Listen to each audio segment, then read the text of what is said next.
Screen দেখা যাচ্ছে? জি sir দেখা যাচ্ছে। আচ্ছা, তাহলে আমরা লেখাপড়া শুরু করি এখন।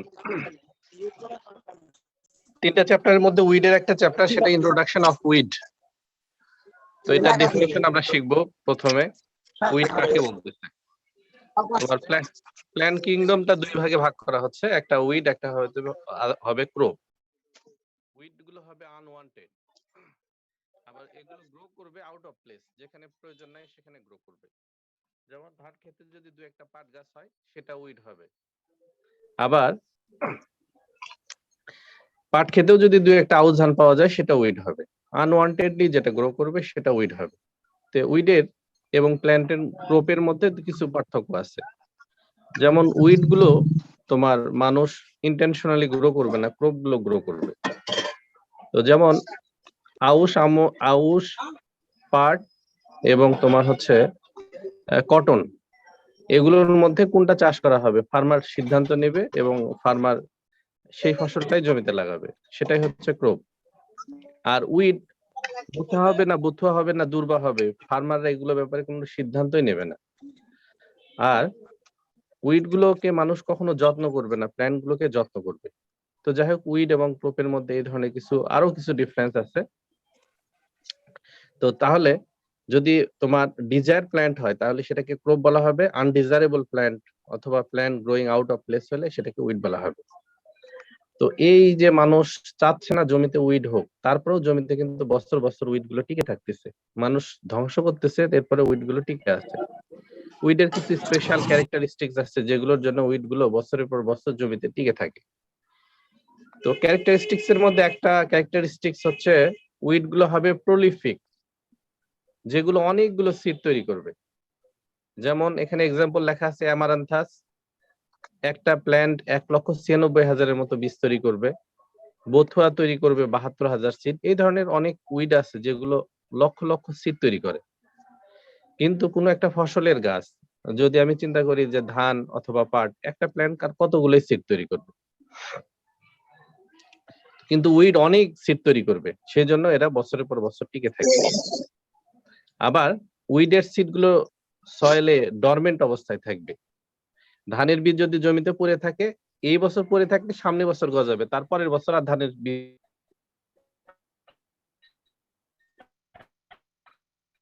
উইডের সিড দেখবা ডরমেন্ট থাকবে, 30 থেকে 40 বছর পর্যন্ত জমিতে ডরমেন্ট অবস্থায় থাকবে। আবার তোমার হচ্ছে যে এটার ভায়াবিলিটিও থাকবে, তোমার হচ্ছে 30 থেকে।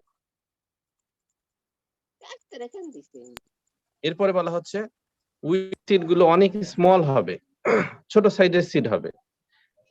এর ফলে কি হবে, জায়গা থেকে আরেক জায়গায় ছড়াই যেতে সুবিধা হবে।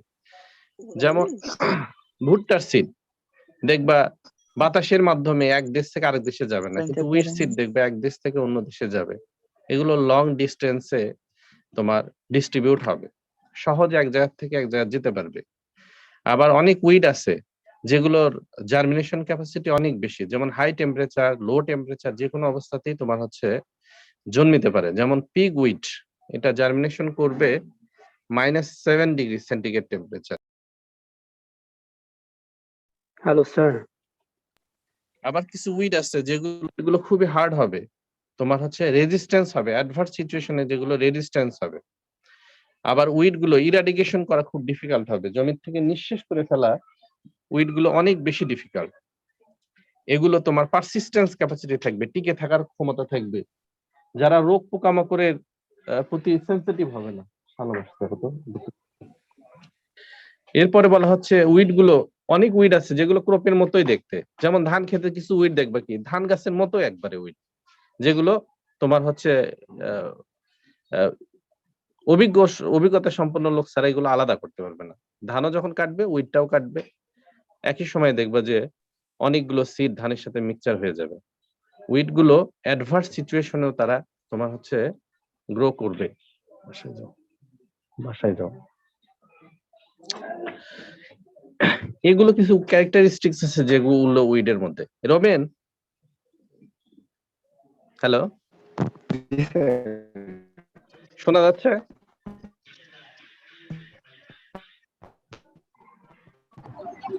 এই লাইনে কেউ আসছে নাকি? স্যার জি স্যার, শোনা যাচ্ছে স্যার। আচ্ছা আচ্ছা, ঠিক আছে, আমাদের সিআরকে শোনা হ্যাঁ যাচ্ছে স্যার শুনতে পাচ্ছি। ক্লাসিফিকেশন অফ শোনা যাচ্ছে। উইড। তাহলে উইডের আমরা কিছু ক্যারেক্টারিস্টিক্স শিখলাম, যেগুলো আছেই তোমাদের নোটপত্র আরো সুন্দর দেওয়া আছে। এইগুলো কিছু উইডের ক্যারেক্টারিস্টিক্স। এখন উইড গুলোকে আমরা ক্লাসিফাই করব, অনেকগুলো ক্লাসিফিকেশন আছে, তার একটা সামান্য ক্লাসিফিকেশন আমি রাখছি। এর অরিজিন, জন্মস্থান কোথায়, এর উপর ভিত্তি করে দুই ধরনের, একটা দেশি উইড আর একটা বিদেশি উইড। কোনটা বলা হচ্ছে বিদেশি উইড? হয়তো ঢাকাতে থাকে, বাসা নোয়াখালীতে, এই ধরনের নোয়াখালীর থেকে ঢাকাতে আসছে মনে করো, অথবা দিনাজপুর থেকে ঢাকায় গেছে, অন্য জায়গা থেকে আসা উইড, যেমন ফরেন উইড, যেমন তোমার হচ্ছে স্যার আই কাবিলা স্যার, আর বাড়ি নোয়াখালী। এই সেটাই তো সুন্দর, তুমি তো আসছে, ভালো হয়েছে। তোমার হচ্ছে শিয়াল কাটা, এটা মেক্সিকো থেকে উইডটা আসছে বাংলাদেশে। আর কিছু উইড আছে বাংলাদেশেরই উইড, যেমন ঝরা ধান, তারপরে তোমার হচ্ছে দুর্বা, এগুলো এই দেশেরই উইড। আচ্ছা, লাইফ সাইকেলের উপর ভিত্তি করে তোমরা তো জানো ক্রপ ক্লাসিফিকেশন করা হয়েছে, কোনটা অ্যানুয়াল, কোনটা বাইনিয়াল, কোনটা পেরিনিয়াল। লাইফ সাইকেল বলতে বলা হয় সিড থেকে সিড প্রোডাকশন হইতে যতদিন সময় লাগে, এটা হচ্ছে লাইফ সাইকেল। বছরে 1 বছরের মধ্যে লাইফ সাইকেল কমপ্লিট করে। তার মধ্যে কিছু খরিফ উইড আছে, কিছু রবি উইড আছে। তোমরা জানো যে শীতকালে যেমন তোমার হচ্ছে বথুয়া হবে, আবার গ্রীষ্মকালে হবে তোমার হচ্ছে সবুজ নাকফুল। আবার biennial weed, wild carrot, perennial weed আছে যেমন দুর্বা, মোথা, এদের জীবন চক্র সম্পন্ন করতে 2 বছরের বেশি সময় লাগে। লিফের উপর ভিত্তি করে তোমার, লিফ এর উপর ভিত্তি করে দুই ধরনের, একটা হচ্ছে ন্যারো লিফ উইড আর একটা broad leaf weed. Narrow leaf weed দুই ধরনের, একটা গ্রাসি উইড, গ্রামিনি ফ্যামিলি, আর একটা সাইপ্রেসি ফ্যামিলি, যেগুলোকে সেজ উইড বলা হচ্ছে। তার উদাহরণগুলো দেওয়া আছে। এরপরে তোমার অ্যাটিটিউড, উইডের অ্যাটিটিউডের উপর ভিত্তি করে দুই ভাগে ভাগ করা হচ্ছে। একটাকে বলা হচ্ছে অ্যাবসলিউট উইড, একটাকে বলা রিলেটিভ উইড। অ্যাবসলিউট উইড যেখানেই গ্রো করুক সেখানে উইড হিসেবেই গ্রো করবে, ক্রপ হিসেবে কখনোই গ্রো করবে না, সেগুলো অ্যাবসলিউট উইড। যেমন কি দুর্বা, মুথা, চাপড়া, এগুলো তোমার অ্যাবসলিউট উইড, যেখানেই গ্রো হোক উইড ছাড়া ক্রপ হিসেবে কখনো গ্রো হবে না। আর রিলেটিভ উইড হচ্ছে যদি তোমার আউশ ধান খেতে যদি দু একটা পাট গাছ পাওয়া যায়, তাহলে এই পাট গুলো হচ্ছে রিলেটিভ উইড। আবার পাট খেতে যদি দু একটা আউশ ধান পাওয়া যায়, সেটাকে বলা হচ্ছে রিলেটিভ উইড। এরপরে তোমার হচ্ছে মানুষের সংসার যে আশা বা না আসার উপর ভিত্তি করে দুই ধরনের, একটা অব্লিগেট উইড, একটা ফ্যাকাল্টেটিভ উইড। অব্লিগেট উইড সেটা তোমার হচ্ছে সাধারণত কৃষি জমিতেই জন্মিবে, ফসলের জমিতে যে উদ্ভিদগুলো জন্মিবে এগুলোকে বলা হচ্ছে অব্লিগেট উইড, যেমন চিনোপোডিয়াম অ্যালবাম। বথুয়া কখনো জমি ছাড়া, ফসলের ক্ষেত ছাড়া পাওয়া যাবে না। আর কিছু উইড আছে ফ্যাকাল্টেটিভ উইড, যেগুলো জঙ্গলেও জন্মিবে আবার কৃষি জমিতেও হ্যাঁ, যেমন শিয়াল কাটা, এটা কৃষি জমিতেও পাওয়া যাবে, আবার দেখবে কখনো কখনো এই বন জঙ্গলের মধ্যেও পাওয়া যায়। এরপরে তোমার হচ্ছে হোস্ট ডিপেন্ডেন্ট কিছু উইড আছে, ক্লাসিফিকেশনের 3 ভাগে, প্যারাসাইট, তোমার হচ্ছে টোটাল, সেমি এবং ইন্ডিপেন্ডেন্ট, এই ধরনের উইড আছে। এছাড়া অনেক ক্লাসিফিকেশন আছে, নোটপত্রগুলোতে তোমরা এই ক্লাসিফিকেশন গুলো দেখবা। এর মধ্যে তোমার বিশেষ করে absolute weed, relative weed, obligate weed এবং ফ্যাকাল্টেটিভ উইড, এরপরে তোমার হচ্ছে গ্রাস উইড বা সেজ উইড, এই উইড গুলো খুব গুরুত্বপূর্ণ, পরীক্ষাতে সবসময় জিজ্ঞেস করা হয় এগুলো। অ্যাবসলিউট উইড কাকে বলতেছি? যেখানে জন্মিবে সেখানে উইড হিসেবেই জন্মিবে। আর রিলেটিভ উইড কখনো উইড কখনো ক্রপ। যদি আমরা বথুয়া চাষ করি, বথুয়ার জন্য যদি চাষ করি, তাহলে সেটা কি, সেটা তোমার হচ্ছে ক্রপ। আবার বথুয়া যখন তোমার হচ্ছে গম ক্ষেতের মধ্যে হবে, তাহলে এটাকে বলা হচ্ছে রিলেটিভ উইড। আর অব্লিগেট উইড বলা হচ্ছে যে এটা সবসময় কৃষি জমিতেই জন্মিবে। আর ফ্যাকাল্টেটিভ উইড কখনো কৃষি জমিতে জন্মিবে, কখনো এই বন জঙ্গলের মধ্যে জন্মিবে। তো আমরা উইডের যে ক্ষতিকারক প্রভাবগুলো আছে, এই প্রভাবগুলো আলোচনা করব। এখানে ইম্পর্টেন্স হচ্ছে, ইম্পর্টেন্স অফ উইড, ইম্পর্টেন্সটা দুই ধরনের। তোমার একটা বন্ধু আছে, তার ইম্পর্টেন্স কি হতে পারে? সে তোমার সাথে ভালো ব্যবহার করবে, কখনো কখনো তোমার ক্ষতিও করবে। এই দুইটা রোলকেই ইম্পর্টেন্স বলা হয়। তাহলে ইম্পর্টেন্স অফ উইড যদি পরীক্ষাতে আসে, তোমার হচ্ছে ক্ষতিকারক প্রভাবও লিখতে হবে, আবার বেনিফিশিয়াল প্রভাবটাও লিখতে হবে। বোঝা গেছে তো? জি স্যার, বোঝা গেছে। উইডের কি কি হার্মফুল ইফেক্ট আছে? ইম্পর্টেন্স তাহলে কি হবে? হার্মফুলটাও লিখতে হবে, বেনিফিশিয়াল ইফেক্টটাও লিখতে হবে। আচ্ছা, হার্মফুল ইফেক্ট কি হবে? উইড ফসলের জমিতে ক্রপের সাথে কম্পিটিশন করবে। সাধারণত কি নিয়ে কম্পিটিশন করবে? কম্পিটিশন করবে সে নিউট্রিয়েন্ট নিয়ে, লাইট নিয়ে, কখনো ওয়াটার নিয়ে, কখনো স্পেস নিয়ে, অথবা গ্রোথ রিকোয়ারমেন্ট, এই জিনিসপত্র নিয়ে ক্রপের সাথে উইড গুলো কম্পিটিশন করে কি করবে? ক্রপ গুলোকে দুর্বল করে ফেলবে। এরপরে বলা হচ্ছে কস্ট অফ প্রোডাকশন বৃদ্ধি হবে, কারণ উইডিং করতে কস্ট অফ প্রোডাকশন তোমার বৃদ্ধি হবে, এটা তোমরা জানো। ক্রপের কোয়ালিটি কমে যাবে। দেখবা কিছু কিছু ক্রপের সাথে কিছু কিছু উইডের সিড যখন মিশে যাবে, তুমি কিনতে যা দেখলা যে সিডের সাথে উইড সিড মিশ্রিত আছে, সেগুলো কি দাম কম হয়ে যাবে। এরপরে বলা হচ্ছে অ্যালিলোপ্যাথিক ইফেক্ট আছে, এটা তোমার হয়তো মেরিন ম্যাডাম পড়াবেন। উইড গুলো কিছু তোমার হচ্ছে কেমিক্যাল নিঃসৃত করবে, যে নেইবারিং যে ক্রপ গুলো আছে সেই ক্রপ গুলোকে মেরে ফেলবে বা ক্ষতিগ্রস্ত করবে, সেটাকে বলা হচ্ছে অ্যালিলোপ্যাথিক ইফেক্ট। তো উইড গুলোর সাধারণত এই ধরনের কিছু ক্যারেক্টারিস্টিক্স থাকে যেগুলো নেইবারিং ক্রপ গুলোকে মেরে ফেলে।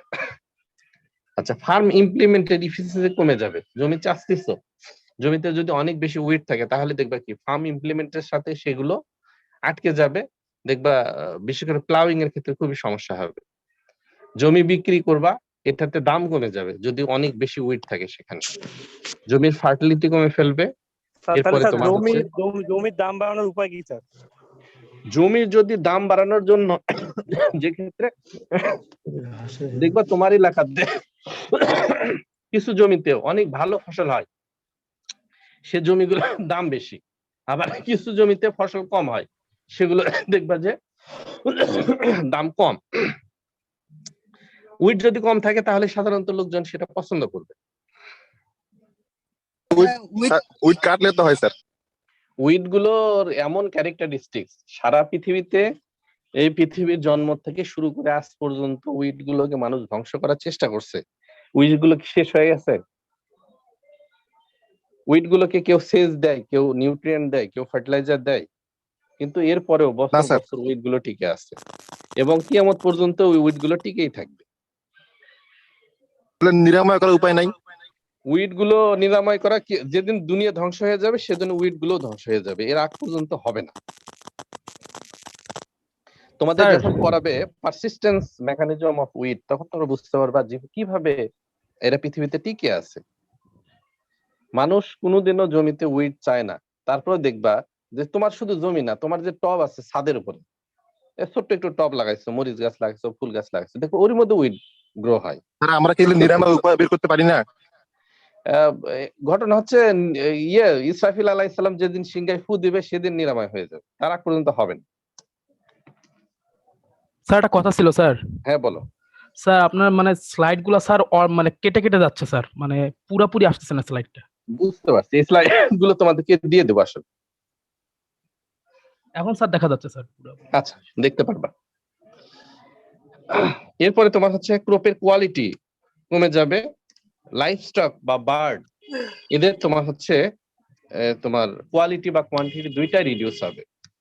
যদি কোনো ভেড়ার গায়ে তোমার দেখবা যে কিছু উইডের সিড গুলো ভেড়ার পশমের সাথে লেগে থাকে, সেই পশমের দাম সাধারণত কমে যায়। আবার দেখবা কিছু বিষাক্ত গন্ধ সৃষ্টিকারী কিছু উইড আছে যেগুলো প্রাণী খাইলে দেখবা সেই দুধেও তোমার হচ্ছে যে সেগুলো মিশ্রিত থাকে, ফলে দেখা যায় যে ছাগলের দুধে অনেক গন্ধ। হ্যাঁ, দুধের মধ্যেও গন্ধ পাওয়া যাবে। আচ্ছা, এগুলো তোমার এগ্রিকালচারাল লস, জমিতে লস হয়। এছাড়া নন এগ্রিকালচারাল লস যেগুলো আছে, দেখবা কি তোমার হচ্ছে উইডের নিচের দিকে দিয়ে যাওয়ার সময় বা উইড যখন তুমি ধ্বংস করতে যাবা, তখন দেখবা কি ওগুলোর থেকে কিছু পাউডারের মতো কিছু তোমার পদার্থ বের হবে, যেগুলো তোমার শরীরে অ্যালার্জি তৈরি করবে বা চুলকাবে। আবার দেখবা দুষ্টামি করে অনেকে করবে কি, এই উইডের কিছু তোমার হচ্ছে অঙ্গ প্রত্যঙ্গ পাওয়া যায়, ফুদে দেখে দিলে শরীরে দিলে পুরো শরীর চুলকাবে, গোসল করলেও সেই চুলকানো শেষ হয় না। দেখছো নাকি এগুলো? চোখের পাতা। হ্যাঁ, চোখতার পাতা। যাই হোক, এরপরে বলা হচ্ছে যে তোমার চোখতার পাতা কি উইড বলা যাবে? আচ্ছা, আনওয়ান্টেড যে কোনো প্ল্যান্টকে আমরা উইড বলবো, সেটা জমির মধ্যে হোক, জঙ্গলের মধ্যে হোক, আর যেখানেই হোক। আমি নিজেই দেখছি যে উইডের যে পরাগ রেণু যেগুলো আছে, সেই রেণু যদি শরীরে পড়ে, সেখানে সাথে সাথে ফুলে ওঠে। আমি কোরিয়াতে দেখছি যে উইড কাটতে গেছি, তখন দেখি এই পরাগ রেণুগুলো তোমার হচ্ছে যে একে ধুলার মতো শরীরে পড়ে। আর তুমি তো জানো যে উইডের সিড বা পরাগ রেণু এগুলো নাকে গেলেই তোমার অ্যালার্জি তৈরি হবে। আবার দেখবা রেলওয়ে বা বিভিন্ন রাস্তাঘাটে কিছু উইড হয় যেগুলোর জন্য তোমার রাস্তায় চলাচলের সমস্যা হয়। আবার তোমার হচ্ছে যে বিল্ডিং এর উপরে দেখবা কিছু কিছু গাছ এমনিতেই গ্রো করে, বিশেষ করে বটের গাছ গ্রো করে। সেগুলো তোমার হচ্ছে যে বিল্ডিং এর ভ্যালু রিডিউস করে। আবার দেখবা যে হয়তো বাড়ির সামনে লন তৈরি করা হয়েছে, তার মধ্যে কয়েকটা হচ্ছে উলু গাছ হয়েছে অথবা অন্যান্য উইড তৈরি হয়েছে যেগুলো এটা সৌন্দর্য নষ্ট করে ফেলে। তো এগুলো হচ্ছে তোমার উইডের হার্মফুল ইফেক্ট বা উইডের তোমার হচ্ছে নেগেটিভ ইফেক্ট। আর পজিটিভ বা বেনিফিশিয়াল ইফেক্ট গুলো আছে, যেমন রাস্তার ধারে যদি আমরা দূর্বা বা চাপড়া লাগাই তাহলে কি হবে, সয়েল ইরোশন রিডিউস হবে। এরপরে উইড গুলোকে খাবার হিসেবে ব্যবহার করা হয়, যেমন বথুয়া, তোমার হচ্ছে কলমি, এগুলো খাবার হিসেবে ব্যবহার করা হয়। আবার উইড স্যার দুর্গার ঘাস ব্রিডিং পারপাজে ব্যবহার করা হয়। যেমন আগের দিনে সুগার কেন হয়তো আপল্যান্ডে উপরের জমিতে, এখন কি পানির মধ্যেও সুগার কেন হয়। কিভাবে? এই কাশের সাথে সুগার কেনের ব্রিডিং করার ফলে নতুন যে ভ্যারাইটি গুলো তৈরি হয়েছে, সেই ভ্যারাইটি গুলো ওয়াটার লগিং রেজিস্ট্যান্স হয়েছে। তারা এখন পানির মধ্যেও সুগার কেন হয়। তোমরা দেখছো তো সুগার কেনের গোড়ায় যদি একটু পানিও জমে তাও সুগার কেন মারা যায়। জি স্যার।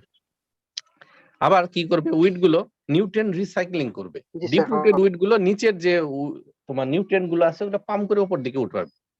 আর উইড গুলোকে যখনই আমরা মাটির সাথে মিশাবো তখনই হচ্ছে তোমার এগুলো নিউট্রিয়েন্ট সাপ্লাই করবে। আচ্ছা, উইড গুলো যদি জমির সাথে মিশাই ফেলি তাহলে উইড গুলো অর্গানিক ম্যাটার যোগ করবে। মামির সাথে কথা বলছো? একটু বসো। আচ্ছা, উইড গুলো তোমার ক্লাসের মধ্যে কি ডিস্টার্ব করে স্যার? বসতে বলেন, বসতে বলেন তো। আচ্ছা, উইড গুলো তোমার হচ্ছে ভেজিটেবল হিসেবে তোমার হচ্ছে ব্যবহার করা হয়, সেগুলো তোমাদের বললাম। তো যাই হোক, ইন্ট্রোডাকশন অফ উইড আমাদের লেখাপড়া শেষ।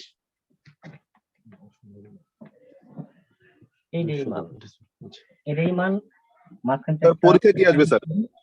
জি বলো। পরীক্ষাতে কোনগুলো ইম্পর্টেন্ট? পরীক্ষার এগুলো কি জন্য important, স্যার? ইম্পর্টেন্টের মধ্যে, হ্যাঁ এটা ঠিক কথা বলছো, উইডের তোমার ক্যারেক্টারিস্টিক্সটা ক্যারেক্টারিস্টিক্স এবং ইম্পর্টেন্স এই দুটাই তোমার হচ্ছে বেশি গুরুত্বপূর্ণ। এটাই ঠিক আছে। এই বিটটা নিঃশ্বাসে আটা হবে, বিটটা হবে মাঝখান থেকে একটা অসার হবে, হ্যাঁ দুটো গোল হবে দুই সাইডে, আর কিছু। আচ্ছা, ঠিক আছে, আমি এখন চলে গেলাম। আল্লাহ হাফেজ। হ্যাঁ। এই তোমাদের সিট টেকনোলজির কি কি আসছে যেন? সিট কোয়ালিটি আমরা লেখাপড়া করি, কেমন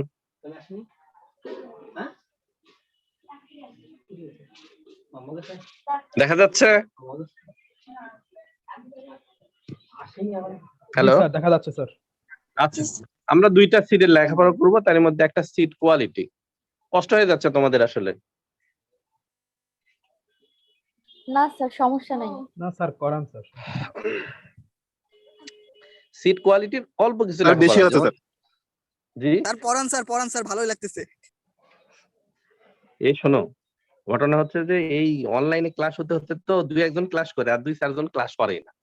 বাপ মা দেখতেছে ক্লাস করতেছে, ও বন্ধুদের সাথে গল্প করতেছে। জি স্যার, স্যার ভালো ঘুমাচ্ছে লাগতেছে স্যার। স্যার, আপনি করান স্যার। হ্যাঁ, আবার দেখবা হয়তো মোবাইলটা চালুই আছে, সে হয়তো কোথাও বেড়াতে গেছে। জি স্যার, এরকম হয়। স্যার অনলাইনে এরকম হয় স্যার। হ্যাঁ, এটা চলতেই থাকে। ডিজিটাল হলে তোমার হচ্ছে এ ধরনের সুবিধার সমস্যা থাকবেই। আচ্ছা, সিট কোয়ালিটি আমরা লেখাপড়া অনেকে করি। স্যার ওই ক্লাসে ঢুকে গেম খেলতেছে স্যার। হ্যাঁ, বাইরে গিয়ে। ক্লাসে ঢুকে হয়তো বাজার করতে চলে গেছে মোবাইল রেখে। স্যার বাপ আচ্ছা, মা সিট তো স্যার বোঝে না স্যার, বলে যে ক্লাস করতেছিস, কিসের ক্লাস? বাজারে যা ব্যাগ হাতে ধরে দে স্যার, কি করবো স্যার? এটা ঠিক কথা বলছো। আসলে আমার এই লেখাপড়াটাই আমার অপছন্দ।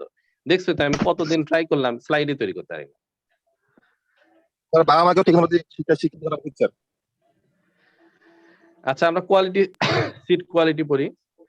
কোয়ালিটির অ্যাট্রিবিউটস বা ক্যারেক্টারিস্টিক্স কয়টা আছে, আর এই কোয়ালিটি সিট ব্যবহার করলে ক্রপ প্রোডাকশনে কি সুবিধা হবে, আর সিট কোয়ালিটি তোমার ডিউরিং প্রোডাকশন এবং প্রসেসিং এ কি কি ফ্যাক্টর আছে সিড কোয়ালিটিকে ইনফ্লুয়েন্স করবে?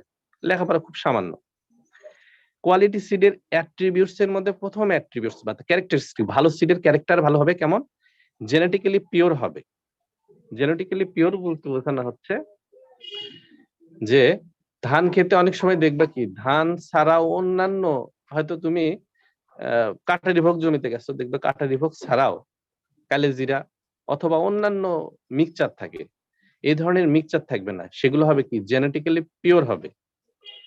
সব তোমার হচ্ছে ফিল্ডে যে ক্রপটা আছে সে ক্রপের ঠিক একটা ভ্যারাইটি সে জমিতে থাকবে, অর্থাৎ সিডের মধ্যে মিক্সচার কিছু থাকবে না, শুধু একটা ভ্যারাইটি থাকবে ওই সিডের মধ্যে। তুমি যদি কালেজিরা চাও, শুধু রাইসের কালেজিরা ভ্যারাইটিটাই থাকবে। এরপরে বলা হচ্ছে ফিজিক্যাল পিওরিটি। ফিজিক্যাল পিওরিটি বলতে বোঝানো হচ্ছে সাধারণত সিডের সাথে কি কি থাকে?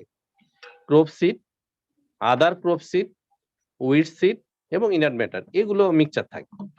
তাহলে ফিজিক্যালি পিওর হতে হলে কি হবে? আমার ওই নির্দিষ্ট তোমার হচ্ছে ক্রপের সিডই শুধু থাকবে। রাইস সিডের মধ্যে শুধু রাইস সিড থাকবে, এর মধ্যে উইড সিডও থাকবে না, বা পাটের যে জুট সিড এগুলো থাকবে না, বা ইনার্ট ম্যাটার জড় পদার্থ ময়লা আবর্জনা এগুলো থাকবে না। এটা ফিজিক্যালি একদম পিওর হবে। থার্ড হচ্ছে জার্মিনেশন, সিডের জার্মিনেশন ক্যাপাবিলিটি। সিডের জার্মিনেশন কমপক্ষে 80% হতে হবে। স্যার জার্মিনেশনের বাংলা কি স্যার? বীজের অঙ্কুরোদ্গম। জি স্যার, থ্যাংক ইউ স্যার। দেখছো পরীক্ষাতে পারছি আমি।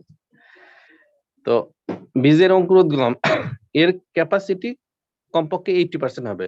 যদি বিলো 80% হয় তাহলে কি বলবো ওটাকে? সিড না বলে বলবো ওটা নন সিড। যদি গম হয় সেটা কি করতে হবে? আটা তৈরি করে রুটি করে খেয়ে ফেলতে হবে।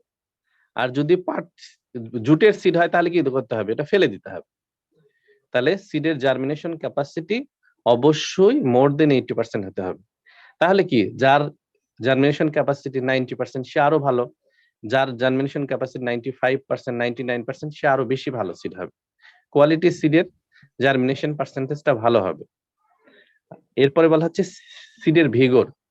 সিডের ভিগর বলতে সিডের তেজকে বোঝানো হয়। কত দ্রুত ইউনিফর্ম তোমার সিডলিং প্রোডাকশন করার ক্যাপাসিটিটাই হচ্ছে সিডের vigour. Rapid uniform emergence of seedling, এটাকে বলা হচ্ছে সিড ভিগর। যে সিডের সাইজ সাধারণত বড় হবে সেই সিডটা কিন্তু ভিগর বেশি হবে। তোমরা তো জানো যে একটা ছাগলের যদি 3টা বাচ্চা হয়, প্রথম 2টা বাচ্চা কিন্তু বেশি শক্তিশালী হয় এবং রেগুলার দুধ খাবে সে আরো বেশি শক্তিশালী হবে। সিডের ক্ষেত্রেও সিডের সাইজ যেটা বড় হবে সেটা তাড়াতাড়ি জার্মিনেট করবে, সে তাড়াতাড়ি নিউট্রিয়েন্ট পাবে, সে তাড়াতাড়ি বড় হবে। দেখবা ফিল্ডের ক্ষেত্রে কিছু প্ল্যান্ট কিছু বড় আছে, সেগুলোকে বলা হচ্ছে ভিগোরাস প্ল্যান্ট। সিডটা ভিগর হতে হবে, সিডের সাইজ বড় হতে হবে। এরপরে বলছে প্ল্যান্টিং ভ্যালু অথবা পিওর লাইফ সিড অথবা রিয়েল ভ্যালু অফ সিড, এটা পরীক্ষাতে কিন্তু আসে। প্ল্যান্টিং ভ্যালুটা তার বেশি হতে হবে।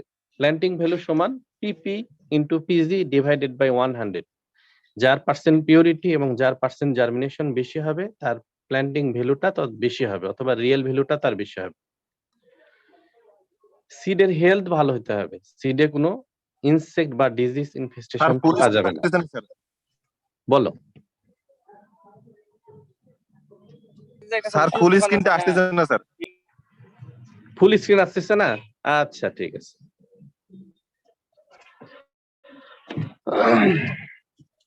এরপরে বলা হচ্ছে সিডের ময়েশ্চার। সিডের সেভ ময়েশ্চার পার্সেন্ট হবে। যদি এটা সিরিয়াল ক্রপ হয় তাহলে সেভ ময়েশ্চার পার্সেন্ট হচ্ছে 10 থেকে 12% বা তার চেয়ে কম। সিডের যদি ময়েশ্চার পার্সেন্ট বেশি হয়ে যায় তাহলে কি হবে? সিডের যে স্টোরড ম্যাটেরিয়াল আছে সেই ম্যাটেরিয়াল গুলো তার হচ্ছে জার্মিনেশনের দিকে যাবে, প্রসেসিতে যাবে, ম্যাটেরিয়াল গুলো কমে যাবে, তো সিডের ভিগর কমে যাবে। সেজন্য সিডের ময়েশ্চারটা সেভ ময়েশ্চার পার্সেন্টে থাকতে হবে। সাধারণত 10 থেকে 12 তার কম হলে এটাকে সেভ ময়েশ্চার পার্সেন্ট বলবে। এরপরে বলা হচ্ছে সিডের কিছু ক্যারেক্টারিস্টিক্স, যেটা সিডের সাইজ, ওয়েট, স্পেসিফিক গ্র্যাভিটি, সিডের কালার, এগুলো ইউনিফর্ম হইতে হবে এবং অ্যাকুরেট কালার হইতে হবে। যেমন ধানের ক্ষেত্রে সোনালী কালার হবে। তো যাই হোক, আমরা অ্যাট্রিবিউটস গুলো শিখলাম যে ভালো সিডের অ্যাট্রিবিউটস কেমন হবে। আর যদি এই ভালো সিড পাওয়া যায় তাহলে কি হবে? গুড ক্রপ স্ট্যান্ড করবে। তার স্পেসিফিক গ্র্যাভিটিটা কি স্যার? বুঝলাম না। স্পেসিফিক গ্র্যাভিটি ওই যে তোমার সিডটা দিলা পানির মধ্যে, বুঝছো? যেগুলো সিডের তোমার স্পেসিফিক গ্রাভিটি বেশি হবে সেগুলো seed কি হবে, তাড়াতাড়ি পাতান ডুবে যাবে। হ্যাঁ, আর যেগুলো পাতান সেগুলো ভেসে থাকবে। এই জন্য স্পেসিফিক গ্রাভিটিটা আমরা লেখাপড়া করি সিডের। এগুলোর কি কোনো মান আছে স্যার? এগুলোর মান হচ্ছে রিলেটিভ মান। কথাটা বোঝো নেই? এগুলোর মানটা হচ্ছে রিলেটিভ মান। তোমার হচ্ছে যেটা বেশি ডুবে গেল সেটা বেশি তোমার হচ্ছে যে ভালো, যেটা কম মাঝামাঝি ডুবছে সেটা মনে করো মাঝামাঝি, যেগুলো ভেসে উঠছে সেটা তোমার হচ্ছে খারাপ সিড। গুড সিড হলে কি হবে, ভালো ক্রপ স্ট্যান্ড করবে। জমিতে তুমি হচ্ছে যে পটেটো লাগাইছো, একসাথে যদি সব জার্মিনেশন করে একসাথে যদি প্ল্যান্ট রেডি হয়, গম অথবা ভুট্টার ক্ষেত্রেই বলতেছি, তাহলে দেখবে কি তোমার 100% ইল্ড হবে। তো দেখলা যে কিছু প্ল্যান্ট হয়তো 10% কি 20% প্ল্যান্ট জার্মিনেশন করলো বা গ্রোথ হইতে দেরি হলো। দেখবা রাইপেনিং স্টেজে ধান খেতে বেশিরভাগ দেখা যায় যে রাইপেনিং স্টেজে সব ধান পাকেনি, হয়তো 10% ধান পাকেনি। ফার্মার কি করে, 10% ধান তো রেখে আসবে না, সে কেটে নিয়ে চলে আসবে, অর্থাৎ 10% তার ইল লস হয়ে যাবে। তো সেজন্য তোমার গুড ক্রপ স্ট্যান্ড করতে হবে, একসাথে ক্রপ গ্রো করতে হবে, একসাথে রাইপেনিং হতে একসাথে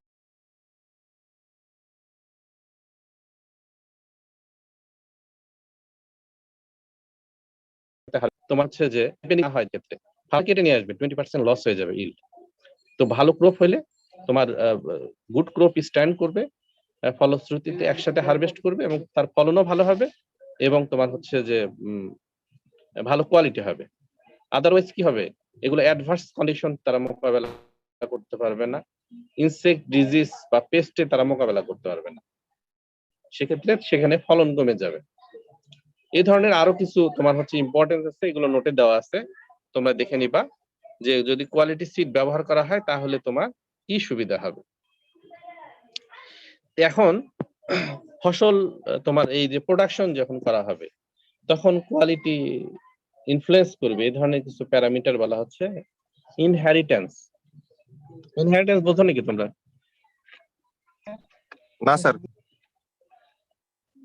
ইনহেরিটেন্স বলতে বংশ পরম্পরায় যদি সিডের সেই মেল প্যারেন্টস এবং ফিমেল প্যারেন্টস এর কোয়ালিটি যদি ভালো হয় তাহলে দেখবা প্রোডাকশনটা ভালো হবে। তো বিভিন্ন ধরনের ভ্যারাইটি আছে, যেমন হচ্ছে তোমার কাটেরি ভোগ ভ্যারাইটি আছে, বিনাধান 7 আছে, বিআর 29 আছে। ইল কার বেশি?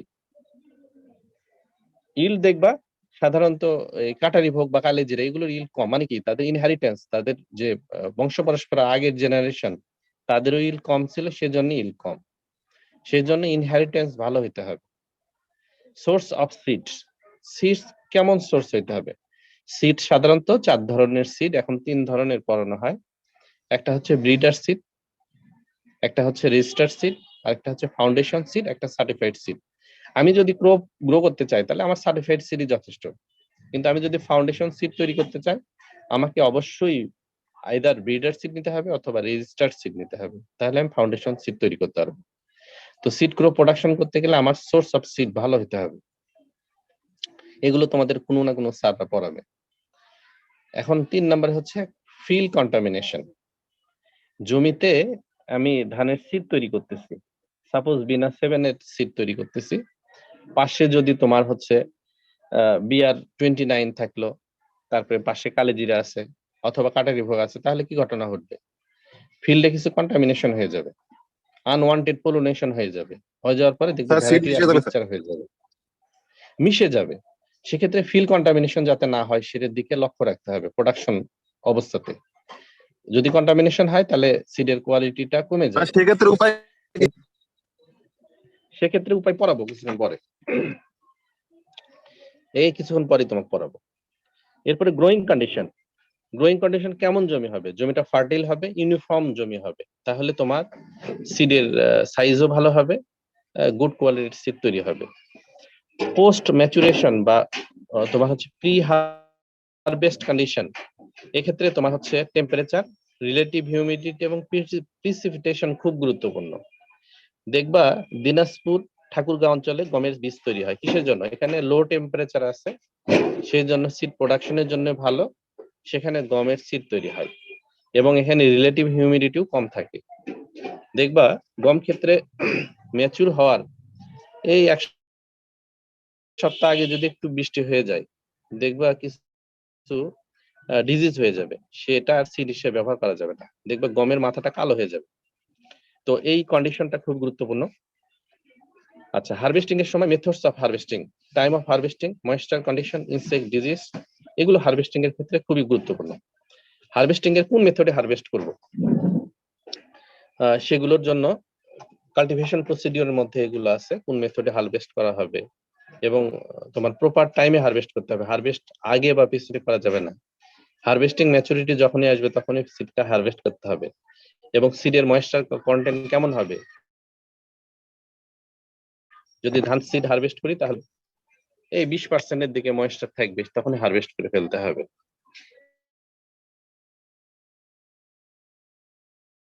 ময়েশ্চার, এরপর থ্রেশিং কি, থ্রেশিং এর সময় অ্যাডমিক্সচার বেশি হতে পারে থ্রেশিং ফ্লোরে, সে সময় লক্ষ্য রাখতে হবে যাতে অ্যাডমিক্সচার না হয়।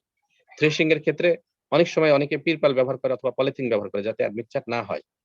ইয়ারেশন, ড্রাইং, হ্যান্ডেলিং, প্রসেসিং, এই সময় অ্যাডমিক্সচার হতে পারে, এই সময় কেয়ারফুল হইতে হবে। যেমন যে ড্রায়ারে শুকাবো, সে ড্রায়ারে দেখবা একটা ভ্যারাইটি শুকাইলাম, তারপরে কি একবারে ক্লিন করে ফেলতে হবে।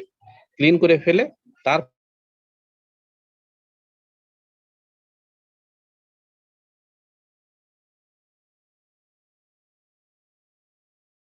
দিতে হবে। বালান্সিং এর সময় তোমার গ্রেডিং, প্যাকেজিং বা সিড ট্রিটমেন্ট এগুলো ঠিকভাবে করতে হবে। তো যাই হোক, এখানে আমরা পড়লাম সিডের প্রোডাকশন এবং প্রসেসিং এর সময় কি সমস্যা হতে পারে, ফ্যাক্টর গুলো আমরা দেখলাম। এবং স্টোরেজ, সিডের স্টোরেজ এবং তোমার হচ্ছে যে খাদ্য গোডাউন, দুইটা আলাদা জিনিস। সিড যেহেতু লাইফ, তাকে তোমার ভালো ইয়ারেশন, ভালো ভেন্টিলেশন, ভালো হিউমিডিটি রাখতে হবে। ভালো হিউমিডিটি মানে সেভ হিউমিডিটিতে রাখতে হবে। আচ্ছা, এখন গুড সিড আমরা চিনবো কিভাবে, তার ক্যারেক্টারিস্টিক্স দেওয়া আছে। সিড গুলো কি ট্রু টাইপ হতে হবে, একই সাইজের, মানে গমের সিড যেমন হওয়া দরকার ঠিক তেমন হবে, ধানের সিড যেমন হওয়া দরকার ট্রু সাইডের হবে। এর চেয়ে ছোট বড় কালার চেঞ্জ এগুলো হওয়া যাবে না।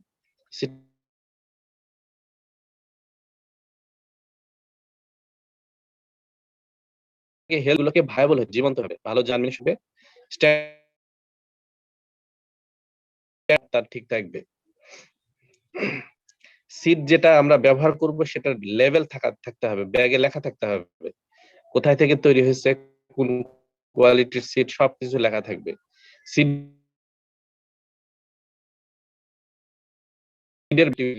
এর পার্সেন্ট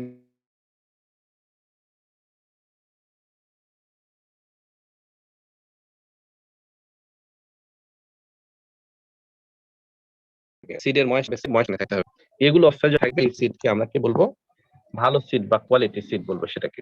আচ্ছা স্যার, কিছুক্ষণ আগে যে আমরা পড়লাম অ্যাট্রিবিউটস অফ কোয়ালিটি সিড, এটার জি। সাথে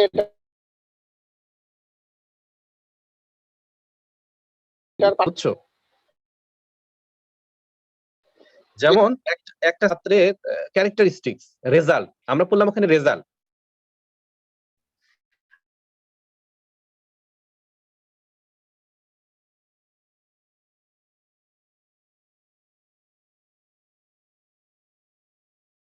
মানে বললাম ক্যারেক্টারিস্টিক কি, আমাকে পাত্র ক্যারেক্টারিস্টিক কি বলবো,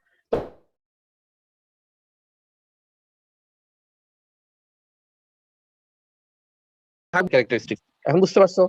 জি স্যার।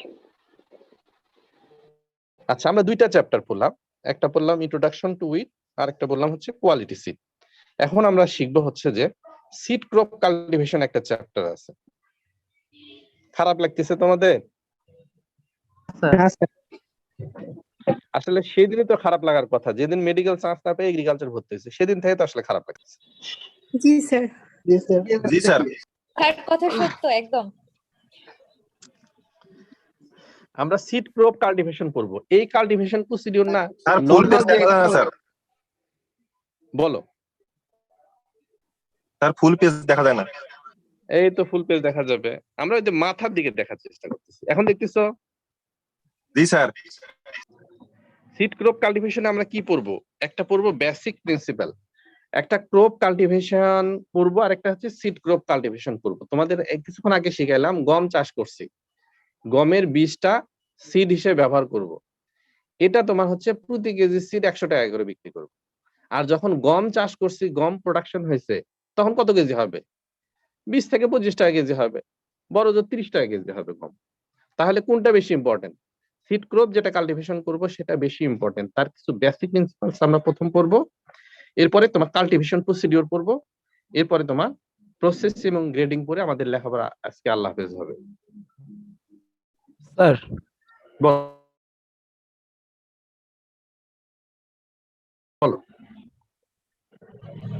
সিডের সাধারণত কোয়ালিটি অ্যাট্রিবিউটস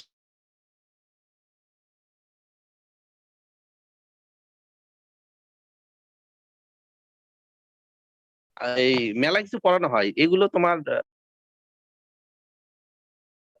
খুব ইম্পর্টেন্স গুলোই শুধু পড়ানো হচ্ছে। এখন বেসিক প্রিন্সিপাল পড়ো। এই ক্রপ কাল্টিভেশন করব, সাপোজ ধান চাষ করলে যে প্রসিডিউর গুলো আছে এবং রাইস যখন কাল্টিভেশন করব সেখানে কি পার্থক্য গুলো আছে, এই পার্থক্য গুলো আমরা বেসিক প্রিন্সিপাল পড়ব। এখন ধান চাষ করতেছি,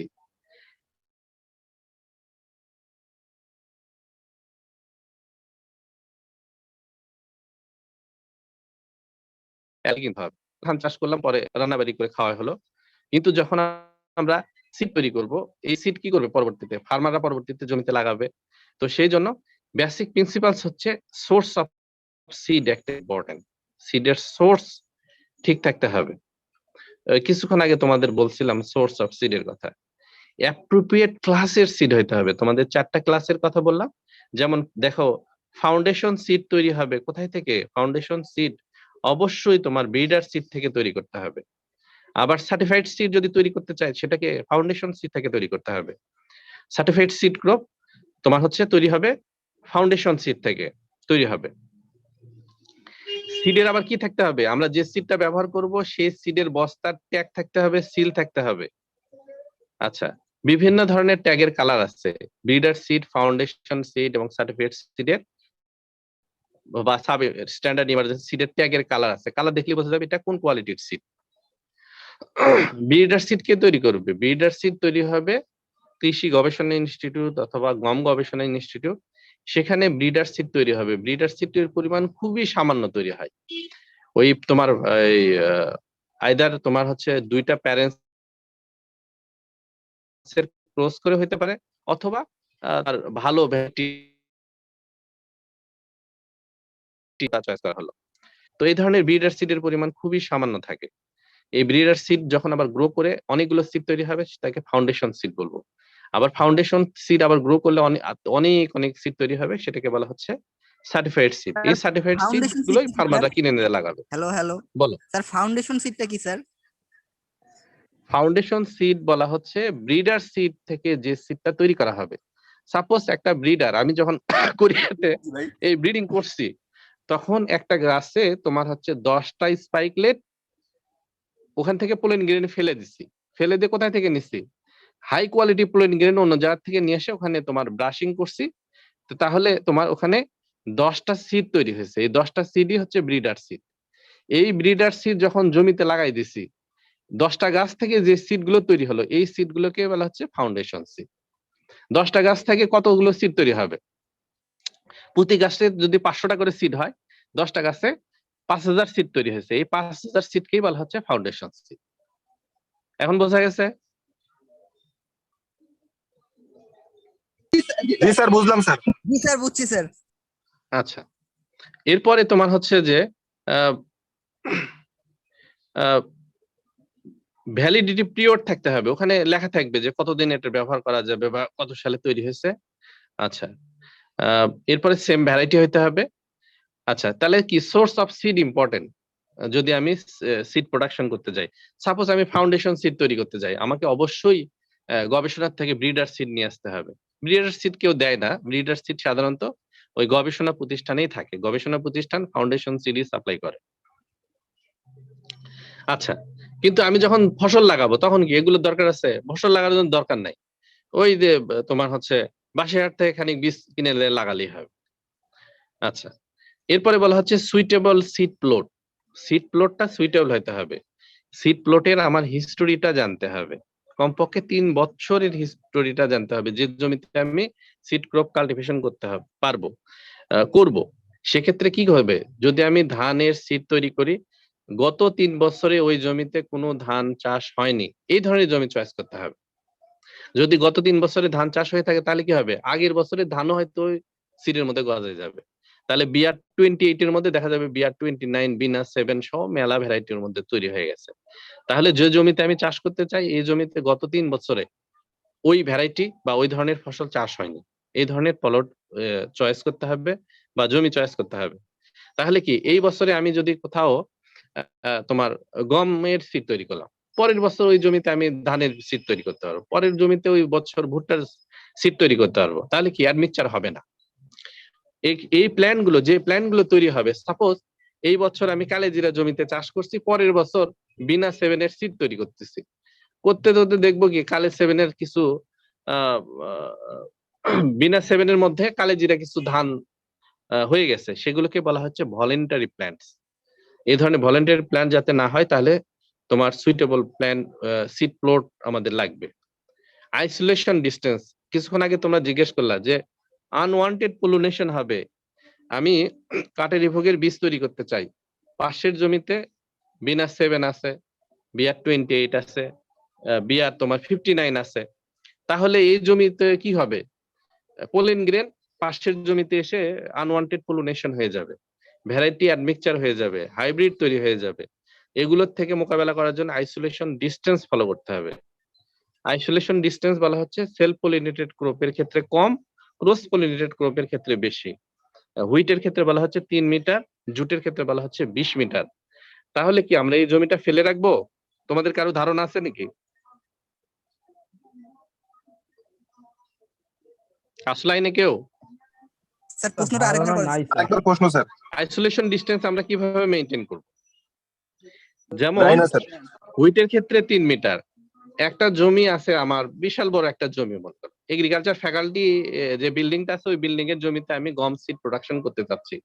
গমের ক্ষেত্রে আইসোলেশন ডিস্টেন্স 3 মিটার। এর অর্থ কি, আশেপাশের জমি তোমার জন্য কি গম চাষ করা বন্ধ করবে? করবে না। পাশের জমি যে তার ফসল, সে পাশের জমিতেও গম চাষ করবে। তখন করতে হবে কি, এগ্রিকালচার ফ্যাকাল্টি বিল্ডিং এ তুমি পুরোটাই, অত বড় যদি জমি হয়, জমিতে তুমি হচ্ছে যে গম চাষ করলা, গম চাষ করার পরে আল থেকে 3 মিটার পর্যন্ত তুমি ওই সিডটা সিড হিসেবে নেবা না, ওই সিডটা গ্রেন হিসেবে ব্যবহার করবা। তাহলে তোমার জমির শেষ মাথা যেটা আলের ধারে 3 মিটার, তুমি ওটা ফসলটা সিডের সাথে হারভেস্ট করবা না, সেটা কি খাবার পারপাজে ব্যবহার করবা। বোঝা গেছে?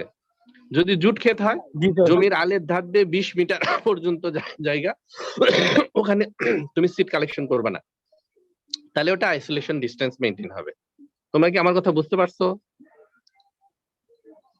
জি স্যার। জি স্যার। জমির মাঝখানের গুলো তোমরা সিড হিসেবে ব্যবহার করবা, আর সাইডের যেগুলো, সাইডের চারপাশের 3 মিটার গুলো বাদ দিতে হবে, তাহলে আইসোলেশন ডিস্টেন্স মেইনটেইন হবে। আইসোলেশন ডিস্টেন্স মেইনটেইন করা হয় কিসের জন্য? আনওয়ান্টেড পলিনেশন যাতে না হয়। আমি যে পলিনেশন চাচ্ছি না, হয়তো দেখা যায় পাশে একটা পোলেন গ্রেন উড়ে আসছে, সাপোজ বিনা 7 এর পোলেন গ্রেন উড়ে কালেজিরের মধ্যে আসছে, পরে দেখবা কি এই কালো সাদার মাঝামাঝি কিছু একটা হয়েছে। এরপরে আরেকটা হচ্ছে যে রগিং। এই আজানের জন্য 1 মিনিট একটু বিরতি দিই, 1-2 মিনিট। জি স্যার।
তাহলে আমরা একটু রগিং করি।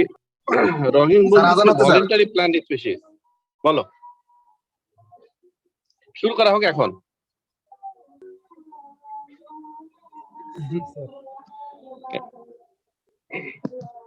রগিং বলা হচ্ছে ভলেন্টারি প্ল্যান স্যার, আজান হচ্ছে, স্যার। সেটা দেখবা যে ক্রপ আমরা কাল্টিভেশন করতেছি সিড ক্রপ, সেই ক্রপের মতোই হুবহু কিছু প্ল্যান্টস আছে যেগুলো প্ল্যান্টস ঠিক এক্সাক্ট ওই ভ্যারাইটির বা ওই জেনোটাইপের না, সেই প্ল্যান্ট গুলোকে বলা হচ্ছে রগিং। তাহলে দেখবা ধান খেতে দেখবা ধান গাছের মতো হুবহু কিছু উইড আছে একদম ধানের মতোই, আলাদা করা যায় না, সেগুলোকে বলা হচ্ছে রগ। অথবা কোনো একটা ভ্যারাইটির সাথে যেমন বিআর 28 এর সাথে বিআর 29 হইলো, এই 29 গুলোকে বলা হচ্ছে রগিং। রগ, এই রগ গুলোকে উঠায় ফেলা কে বলা হচ্ছে রগিং। এটা কিছুটা উইডিং এর মতোই। উইডিং এর ক্ষেত্রে উইড গুলো উঠাই ফেলা হয়, আর রগিং এর ক্ষেত্রে অফ টাইপ প্ল্যান্ট গুলোকে উঠাই ফেলা হয়, মানে সিড ক্রপের মতোই হুবহু প্ল্যান্ট গুলোকে উঠাই ফেলা হয়, সেটাকে বলা হচ্ছে রগিং। আচ্ছা, কিছু এক্সাম্পল দেওয়া আছে এখানে। আচ্ছা, লতি শাইলের সাথে নাইজার শাইলের কথা বলা হয়েছে এখানে। আরেকটা বলা হচ্ছে ফিল্ড ইন্সপেকশনের ব্যাপার আছে, যে সিড ক্রপ কাল্টিভেশন করতেছে সেখানে কি হবে, তোমার হচ্ছে কিছু ইন্সপেক্টর আসবে, তারা সিড ক্রপ পরিদর্শন করবে, সাধারণত 2 থেকে 3 বার তারা সিরিয়াল ক্রপের জন্য ইন্সপেক্টর আসবে। এই যে তোমার জেলখানার পাশে এই সিডের কোয়ালিটির উপরে একটা অফিস আছে, তোমার এই অফিসে কৃষিবিদরা চাকরি করে, সেই অফিসগুলো থেকে তোমার লোকজন আসবে এবং ইন্সপেকশন করবে। দেখছো নাকি তোমরা? স্যার কোন বুঝলাম না, স্যার। স্যার কোনো কাজই হয় না স্যার। জি স্যার ওইখানে তো কোনো কাজই হয় না স্যার। আচ্ছা, খালি ওই যে বসে থাকি। তোমার বাটার দোকান আছে দেখবা জেলখানার পাশে, ওখানে তোমার হচ্ছে একটা অফিস আছে, ডিস্ট্রিক্ট লেভেলে অফিস আছে, এই অফিসের লোকজন গুলোই এগুলো তোমার ইন্সপেকশন করবে। ইন্সপেকশন করে তখন তুমি ভ্যারাইটিটা তৈরি করবা, সার্টিফিকেট নিতে হবে, যে সেই সার্টিফিকেট কিন্তু ওনারা দেবে, ওনারা ইন্সপেকশন না করলে সার্টিফিকেটটা দেবে না। তুমি যে সিড যে পরবর্তীতে ব্যবসা করবা সেই ব্যবসার সার্টিফিকেট পাবা না তখন। তো যাই হোক, ওরা কিছু করুক না করুক সার্টিফিকেটটা তোমাকে দেবে। জি স্যার, এখন টাকা আমরা পয়সা দিলে সবই দিব স্যার, সমস্যা নেই। টাকা পয়সা দিক, আর যেটাই হোক ওখানে তোমাদের যেহেতু চাকরি হবে, সেক্ষেত্রে তোমরা তো টাকা রোজগার করবে। জি স্যার, স্যার, ওরা আমরা আগে টাকা করতেছে, পাবো। স্যার ওরা আগে করতেছে, আমরা একটু কয়দিন পরে করবো স্যার। এই তো হ্যাঁ, সেটা ওরা বিসিএস ক্যাডার, তো ডিএই টাকা যে ক্যাডার ওরা। বিজনেস মানে স্যার আমি চুরি খাতায় নাম লেখালাম। হ্যাঁ, তা তো অবশ্যই। এখন দেখো সিড ক্রপ যদি আমি কাল্টিভেশন করতে চাই, এই ক্রপ কাল্টিভেশনের মতোই কিছু একটু ডিফারেন্স থাকবে, বেসিক প্রিন্সিপাল গুলো আলাদা থাকবে, সেগুলোই তোমার সিরিয়াল লেখা আছে। সুইটেবল এগ্রো ক্লাইমেটিক রিজিয়ন হইতে হবে সিড ক্রপের জন্য। সিড যদি আমি জুট কাল্টিভেশন করতে চাই, জুট করতে হবে ময়মনসিংহে। আর জুটের সিড যদি তৈরি করতে চাই তাহলে ঠাকুরগাঁতে করতে হবে। তোমাদের বললাম ওখানে টেম্পারেচার এবং হিউমিডিটি এই সিড প্রোডাকশনের জন্য সুইটেবল। আচ্ছা, সুইটেবল সিড প্লট তোমাদের শিখাইলাম কিছুক্ষণ আগে, 3 বছরের হিস্টোরি জানতে হবে। আইসোলেশন ডিসটেন্স তোমাদের শিখাইলাম। আইসোলেশন ডিসটেন্স কারো মনে আছে এখন? জি স্যার, আনওয়ান্টেড পলিনেশন দূর করার জন্য। সেক্ষেত্রে কিভাবে আইসোলেশন ডিসটেন্স মেইনটেইন করব সেটা বললাম, মনে আছে তোমাদের? যেমন রাইসের ক্ষেত্রে স্যার। 3 মিটার ডিসটেন্স হবে। রাইসের ক্ষেত্রে পুরো জমিতে আমি সিড ক্রপ কাল্টিভেশন করব, কিন্তু আলের দিক থেকে 3 মিটার ধান কেটে ওটা খাবার পারপাজে ব্যবহার করা হবে, সিডের পারপাজে না। কিন্তু পাশের জমিতে তুমি নিষেধ করতে পারবা না যে আমি সিড প্রোডাকশন করতেছি, তুমি বন্ধ রাখো, সেগুলো বলা যাবে না। আবার তুমি 3 মিটার যে ফসল চাষ করবা না, ফেলে রাখবা, এটাও সম্ভব না। কি হবে, ছাগল গরু বাঁধবে, সেক্ষেত্রে আরো ঝামেলা হবে। তো সেক্ষেত্রে হারভেস্ট করার সময় যে পাশের যে 3 মিটার ফসল তুমি খাবার পারপাজে ব্যবহার করবা, ওটা সিডের পারপাজে ব্যবহার করবা না। এই পার্টিসিপেশন কয়জন করছে, পার্টিসিপেশন করলো স্যার? পার্টিসিপেট করতেছে কয়জন? স্যার শুনতে পারতেছেন স্যার? স্যার 220 জন। 220 এই তো মেলা অনেকগুলো হয়ে গেছে। বলো, কারো প্রশ্ন থাকলে বলো। স্যার আইসোলেশন ডিসটেন্সটা কি স্যার, মানে ফসল তো ফসল ভেরি করে নাকি? আইসোলেশন ডিসটেন্স জুটের ক্ষেত্রে বললাম 20 মিটার, যেগুলো cross pollinated crop, pollen grain যত দূরে চলে আসবে সেটার ক্ষেত্রে তোমার ডিসটেন্সটা তত বেশি হবে। কিউকারবিটেসি ফ্যামিলির 20 মিটার পর্যন্ত তোমার আইসোলেশন ডিসটেন্স হবে। তাহলে কি আল থেকে তোমার 20 মিটার পর্যন্ত তোমার যদি পাশের জমিতে, ঘটনা হচ্ছে যে তুমি একটা জমিতে সাপোজ রাধুনী পাগল একটা ধানের ভ্যারাইটি চাষ করছে, পাশের জমি সবগুলো জুট, সেক্ষেত্রে আইসোলেশন ডিসটেন্স দরকার আছে? আর আনওয়ান্টেড পলিনেশন হবে? না স্যার, হবে না। কিছুই হবে না। যদি আশেপাশের গুলো সবগুলোই জুট থাকে, মাঝখানে তুমি রাধুনী পাগল ধানের ভ্যারাইটি চাষ করছো, সেক্ষেত্রে আইসোলেশন ডিসটেন্স তো মেইনটেইন হয়েই আছে, জুট ক্ষেত গুলোই তো আইসোলেশন ডিসটেন্স হয়ে আছে। আচ্ছা, ল্যান্ড প্রিপারেশন ক্ষেত্রে বলা হচ্ছে যাতে সহজে ক্রপটা স্ট্যান্ড করতে পারে, সেজন্য ভালো ল্যান্ড প্রিপারেশন করবে, ভালো ভ্যারাইটি সিলেক্ট করবে। ভালো ভ্যারাইটি কি, ওই এলাকার জন্য সুইটেবল ভ্যারাইটিটা চয়েস করবে। আচ্ছা, সিডের সোর্স কেমন হবে সেটা আমরা শিখলাম, যে আমরা যদি ফাউন্ডেশন সিড তৈরি করি সেক্ষেত্রে রেজিস্টার সিড লাগবে, তোমার আইদার রেজিস্টার অথবা তোমার ব্রিডার সিড লাগবে। সার্টিফাইড সিড তৈরি করার জন্য ফাউন্ডেশন সিড লাগবে। আচ্ছা, সিড ট্রিটমেন্ট করতে হবে, সেই ট্রিটমেন্ট গুলো প্র্যাকটিক্যালি তোমাদের পড়াবে। প্ল্যান্টিং টাইম, প্রপার টাইমে প্ল্যান্টিং করতে হবে। ট্রিটমেন্ট করবো কিভাবে স্যার? ট্রিটমেন্ট সাধারণত তোমার 8-9 প্রকার ট্রিটমেন্ট আছে, বুঝছো, সিডের ট্রিটমেন্ট, যাতে ওর ভিতরে সিড বর্ন ডিজিজ যাতে না থাকে। 3 ধরনের ডিজিজ থাকে, তো একটা সিডের ভিতরের ডিজিজ থাকে, সিডের একটা বাইরের ডিজিজ থাকে, অথবা সিড যখন ফিল্ডে লাগাবা তখন ডিজিজ হইতে পারে। এইগুলো থেকে মোকাবেলা করার জন্য সিডটাকে ট্রিটমেন্ট করা হয়। অনেকগুলো ট্রিটমেন্টের প্রসেস আছে, যেমন একটা হট ওয়াটার ট্রিটমেন্ট। সুগার কেন খাইছো তো, তাই না? ভিতরে লাল থাকলে কেমন লাগে? জি স্যার, খুব মিষ্টি স্যার। ভিতরে যদি লাল থাকে লবণাক্ত লাগে বাজে স্যার। একটা লবণাক্ত লাগে, সেটার একটা ট্রিটমেন্টটা হচ্ছে সেই তো সিডটাকে লবণাক্ত আসলে ট্রিটমেন্ট করব। হট ওয়াটার 50 থেকে 52 ডিগ্রি টেম্পারেচার ওয়াটারের মধ্যে যদি 2 থেকে আড়াই ঘন্টা রেখে দিই, তাহলে ওই যে সিড বর্ন যে ডিজিজটা আছে, ওটা কি লালের কি যেন একটা নামটা আছে, আমি ভুলে গেছি, ওই ডিজিজ থেকে মুক্ত হবে। এই ধরনের অনেক ট্রিটমেন্ট আছে। কোন সিড আবার কি দেখবা, সিডে যদি ডরমেন্সি থাকে, সিডটাকে ট্রিটমেন্ট করব কি, সিড রোদে দিয়ে দিব, এই ধরনের ট্রিটমেন্ট আছে। আবার তারপরে বলা হচ্ছে time of planting, proper time planting করব। অনেক সময় দেখা যাবে হুইটটা যদি লেট প্ল্যান্টিং করি, তাহলে হারভেস্ট করতে দেরি হলে দেখবা এপ্রিল মাসের দিকে বৃষ্টি হয়, বৃষ্টি বাদল হইলে দেখবা ওই হুইটটা ওই ওই এমব্রির ওইদিকে ব্ল্যাকের স্পট তৈরি হবে, সেটা সিডের জন্য সুইটেবল হবে না। সেই জন্য টাইমলি প্ল্যান্টিং করতে হবে। সিড রেট কি বেশি দিতে হবে না কম দিতে হবে? অপটিমাম সিড রেট দিতে হবে, যাতে ভালো ক্রপ স্ট্যান্ড করে, সেই ধরনের অপটিমাম সিড রেট হবে। মেথডস অফ সোয়িং তোমার হচ্ছে চয়েস করতে হবে, ডেপথ অফ সোয়িং, তারপরে সাপ্লিমেন্টারি পলিনেশন। কিছু কিছু ক্রপের ক্ষেত্রে সাপ্লিমেন্টারি পলিনেশন করতে হয়, যেগুলোর ক্ষেত্রে বিশেষ করে ক্রস পলিনেটেড ক্রপের ক্ষেত্রে সাপ্লিমেন্টারি পলিনেশন করতে হবে। পোলেন গ্রেন অথবা তোমার হচ্ছে অ্যান্থারটা নিয়ে এসে পোলেন গুলো সাপ্লাই করতে হবে। উইড ডিজিজ এগুলো কন্ট্রোল করতে হবে, প্রপার নিউট্রিশন দিতে হবে, ইরিগেশন থাকতে হবে, harvesting, time of harvesting and misting, drying এবং স্টোরেজ, এগুলো খুব কেয়ারফুলি করতে হবে যখন আমরা সিড কাল্টিভেশন করব। সিড ক্রপ ফিল্ড দেখছো তোমরা? জি স্যার। জি স্যার। আচ্ছা, দেখে থাকলে হবে, না দেখে থাকলে কল্পনা করলেও হবে। এখন গ্রেডিং অফ সিড, গ্রেডিং কাকে বলতেছে? তোমরা আপেল বিক্রি করে দেখছো তো ওখানে, বিভিন্ন ধরনের আপেল বিভিন্ন ভাগে ভাগ করে রাখছে, এটাকে বলা হচ্ছে গ্রেডিং। সেপারেশন করবে, তার shape, size, colour, texture, structure বিভিন্ন সাইজের উপর ভিত্তি করে এই তোমার আলাদা করাকে বলা হচ্ছে গ্রেডিং। তো সিড গ্রেডিং এর ক্ষেত্রে সাধারণত ওয়েটের ভিত্তিতে অথবা কালারের ভিত্তিতে গ্রেডিং করা হয়। তো গ্রেডিং এর কিছু অবজেক্টিভ দেওয়া আছে, যেমন পটেটো তুমি যদি প্ল্যান্টিং করতে চাও, যদি তোমার প্ল্যান্টার ব্যবহার করো তাহলে কি করতে হবে, একই সাইজের পটেটো হতে হবে, তাহলে তুমি প্ল্যান্টিং করতে পারবে।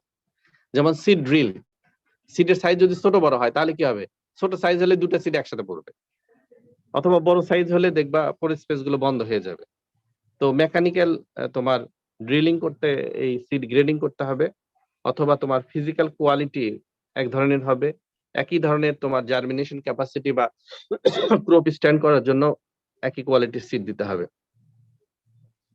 সিড গ্রেডিং এর মেথড আছে অনেকগুলো, দেখো সাইজের উপর ভিত্তি করে, ইয়ার স্ক্রিন ক্লিনার, লেন্থের উপর ভিত্তি করে, ওয়েট, শেপ, কালারের জন্য ইলেকট্রিক্যাল আই সেপারেটর যন্ত্র আছে, দেখবে এরা মিনিটে হাজার হাজার সিড গুলোকে সেপারেট করে ফেলবে। আচ্ছা, সিড গ্রেডিং আমরা শিখলাম।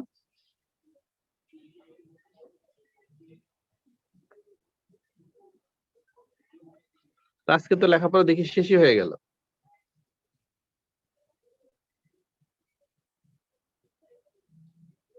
Processing and grading of seed.